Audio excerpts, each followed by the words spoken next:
সোমবার বেরোতে পারে সাপ্লিমেন্টারি লিস্ট। আইন শৃঙ্খলা নিয়ে সতর্কবার্তা, আইন শৃঙ্খলা রক্ষায় পদক্ষেপ করুক জেলা প্রশাসন। ডিএমদের চিঠি নবান্নের। রাজ্য পুলিশ ও কলকাতা পুলিশকেও চিঠি রাজ্যের স্বরাষ্ট্র দপ্তরের। আইন শৃঙ্খলা পরিস্থিতির অবনতি রুখতে সব রকম ব্যবস্থা নিতে নির্দেশ।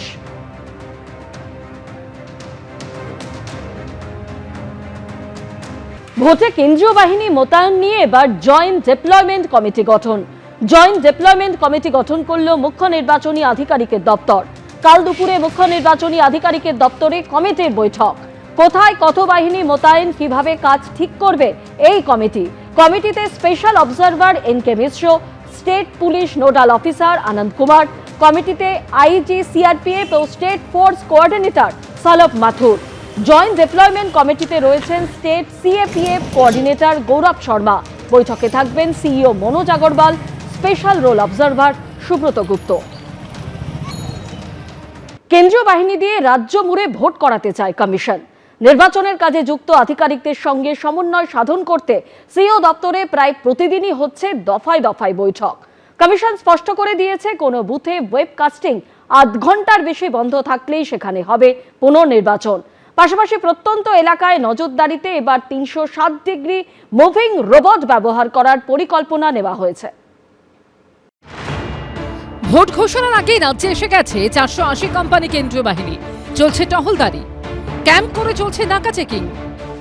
জায়গায় দাঁড়িয়ে রয়েছে ঠাকুরপুকুর এবং বিষ্ণুপুর থানা এলাকার যে বর্ডার এরিয়া, সেই বর্ডার এরিয়ার নাকা পয়েন্ট। নাকা পয়েন্টও যে জোর দেওয়া হয়েছে, সেখানে কিন্তু ইতিমধ্যে যে ব্যবস্থাগুলো গ্রহণ করা হচ্ছে সেটা হচ্ছে এখানে নাকা পয়েন্টেও ক্যামেরা লাগানো থাকবে এবং সেই ক্যামেরা লাইভ স্ট্রিমিং দেখতে পাবে কন্ট্রোল রুম থেকে। এই মুহূর্তে রাজ্যে 480 কোম্পানি কেন্দ্রীয় বাহিনী রয়েছে। কমিশন সূত্রে খবর, ধাপে ধাপে আসতে চলেছে আরো 2000 কোম্পানি। সেই হিসেব অনুযায়ী ভোটে রাজ্যে কেন্দ্রীয় বাহিনীর জওয়ানের সংখ্যা পৌঁছতে পারে 2.5 লক্ষে। আরো ফোর্স তো আসছে স্যার। ফোর্স তো আসবেই। ভোটে নির্ঘণ্ট ঘোষণার পরই রাজ্য পুলিশ ও প্রশাসনের শীর্ষস্তর থেকে শুরু করে খোল নলছে বদলে দিয়েছে নির্বাচন কমিশন। এই প্রেক্ষাপটে বুধবার রাজ্য পুলিশের DG, Kolkata police commissioner, ADG আইন শৃঙ্খলা, পুলিশের নোডাল অফিসার, কেন্দ্রীয় বাহিনী হেডকোয়ার্টার সহ ভোটের কাজে যুক্ত বিভিন্ন আধিকারিকদের সঙ্গে বৈঠক করেন মুখ্য নির্বাচনী আধিকারিক। সূত্রের খবর, সেই বৈঠকে মুখ্য নির্বাচনী আধিকারিকের সঙ্গে জেলা শাসক অর্থাৎ জেলা নির্বাচনী আধিকারিকদের মধ্যে একটা integrated command and control system তৈরির কথা বলা হয়েছে। এর সঙ্গে যুক্ত থাকবে বিভিন্ন এনফোর্সমেন্ট এজেন্সি, কেন্দ্রীয় বাহিনীর দায়িত্বে থাকা জেলা কোঅর্ডিনেটর এবং পুলিশ। এই integrated command and control system 24 ঘন্টা কাজ করবে। কেন্দ্রীয় বাহিনীর সংখ্যা নিয়ে আমি ইন্টারেস্টেড নয়, কেন্দ্রীয় বাহিনীর নিয়ন্ত্রণ কে করবে সেটা নিয়ে ইন্টারেস্টেড। কেন্দ্রীয় বাহিনীকে সঠিক ব্যবহারের আমি দাবি করি। নির্বাচন কমিশন করছে, করুক, কিন্তু আমার কথা হচ্ছে পশ্চিমবঙ্গ ছাড়া অন্য 4 জায়গাতেও এই ব্যবস্থা থাকবে তো। জ্ঞানেশ কুমারকে তো উত্তর দিতে হবে, তিনি ইলেকশন কমিশনের প্রধান আধিকারিক, chief election commissioner of India. তার কাছে তামিলনাড়ু আর পশ্চিমবঙ্গ তো আলাদা করে নয়, আসাম তো আলাদা করে নয়। ব্যবস্থাপনা তো সব জায়গায় সমান সমান করতে হবে। এবার 100% বুথেই থাকছে ওয়েবকাস্টিং এর ব্যবস্থা। বুথের বাইরেও চলবে নজরদারি, প্রয়োজনে ব্যবহার করা হবে ড্রোন।